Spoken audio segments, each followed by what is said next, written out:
了半天，你们在这里啊？你们看我带来了谁？我来吃呢。哎，他是我北京上大学朋友呢。是呢。哎，太热了。在北京上大学的，学习那么厉害，会打囊吗？打囊有什么难的？我也会。哎，等一下，把头发夹起来，不然会焦活的。来，我给你夹。哎，可以了。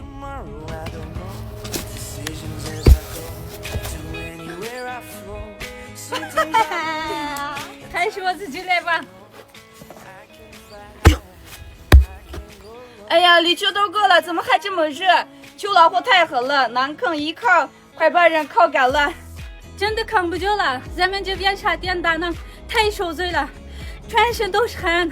高温一直不退，天这么热，正好顺应时节贴秋膘，别光打囊了，趁热烤点能跟烤肉吃。哎，可以，太热了，也想吃热贴秋膘。行，能跟烤出来的肉最好吃。那快点走吧，走。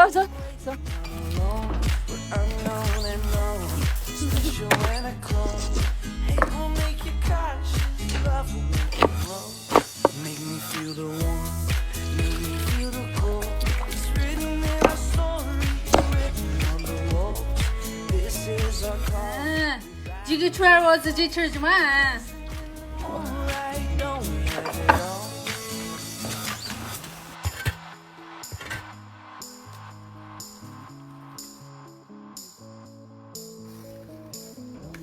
咱们天气越热，南坑温度越足，高温焖烤出来的南坑烤肉比炭火香多了，入味的很，是咱们新疆人夏天专属铁厨包硬菜。就是南坑高温焖烤，所制肉质比普通烧烤入味太多了。等一会儿马上就熟了。哇！走。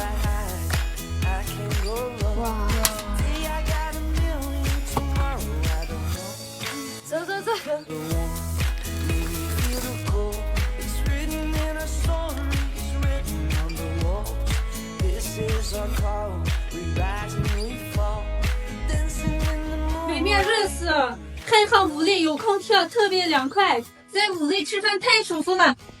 哎，咱们快点吃吧，肚子太饿了。秋老虎还在吹着凉风，吃着热乎烤肉囊，配上丁真瓜果，简直完美。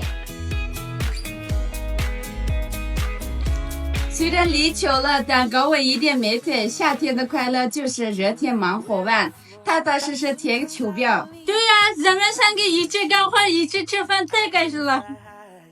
这个高温烤出来的馕坑肉太入味了，配上咱们这边的凉水果，一点都不黏。土豆饭高温天贴秋膘就该这么吃，热肉配凉瓜，太解馋了。下次我们还这么吃吧，太好吃了。对。快算我啊！嗯。